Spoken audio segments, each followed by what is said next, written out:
Alright, let's add to our table of contents. Our next topic is going to be triangles and circles.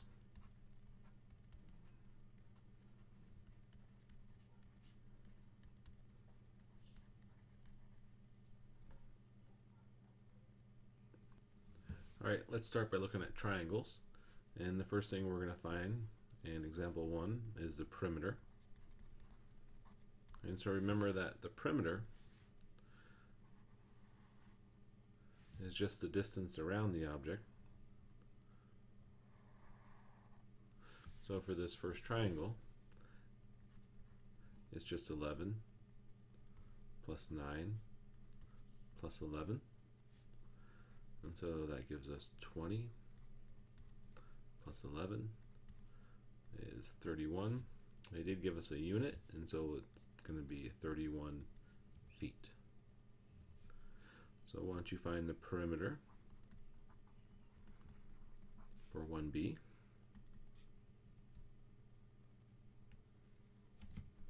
Alright, now let's find the area. And to find the area of a triangle, we need to have the formula. And so the formula for a triangle is just 1/2 the base times the height. And we're going to make a little change here. We're just going to let this be 8 feet. And we're going to let this one be also 8 feet.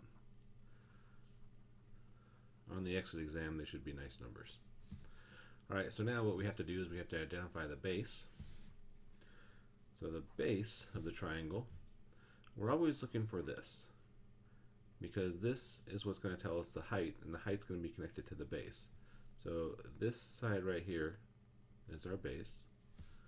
So it's going to be 1/2 of that 11.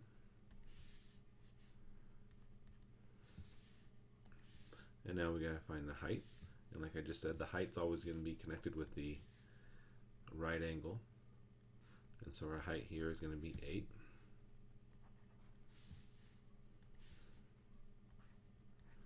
And so since I can't take half of 11, I'm going to multiply these two together and get 11 times 8 is 88.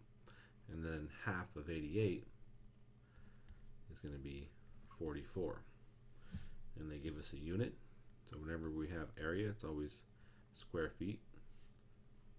So our area is equal to 44 square feet. Now for 1B, find the area of the triangle.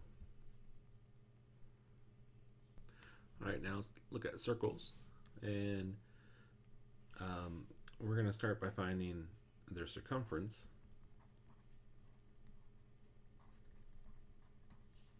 And the circumference is really just a perimeter of a circle.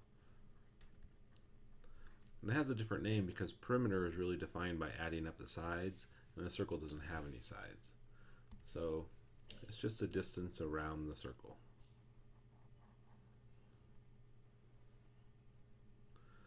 So since it doesn't have sides that we can add up, it actually has a formula. And so the circumference is equal to 2 pi r, where r is our radius,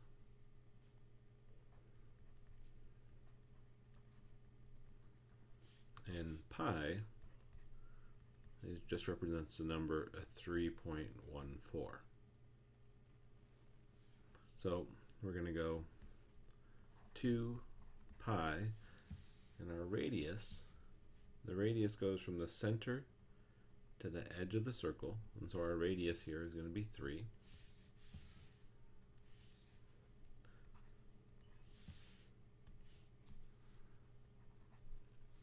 And so what we do is we multiply the 2 and 3 together, and we get 6 pi. And sometimes that will be the answer. So when you look at your multiple choice, if it has 6 pi, or the answer is in pi, that means it wants the answer written in terms of pi. If it doesn't have the pi, then you just multiply the 3.14 times 6. So we'll do it both ways. So if you were to, when you write this on the Ed puzzle, you would write as as this, because there's not going to be a pi symbol, just pi for pi. So let's go ahead and do the 3.14 times the 6, and so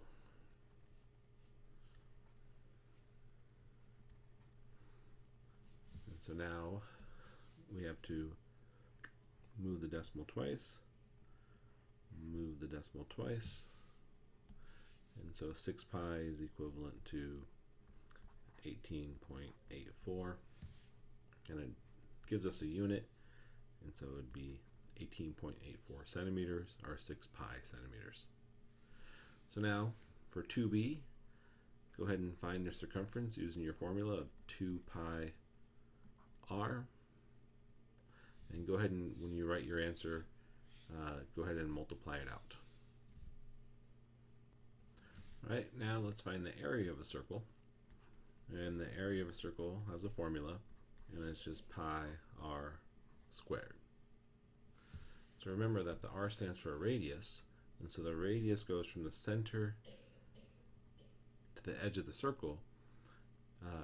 What they give us is the diameter that goes all the way across. So this piece right here, the radius would just be 6.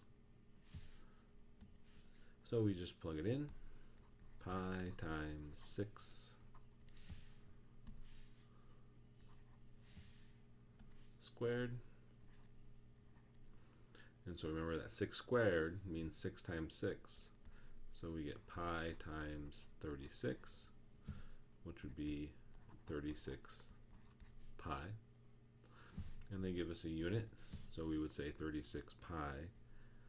And whenever you're talking about area, it's always meters, it's always going to be squared, so this would be meter squared.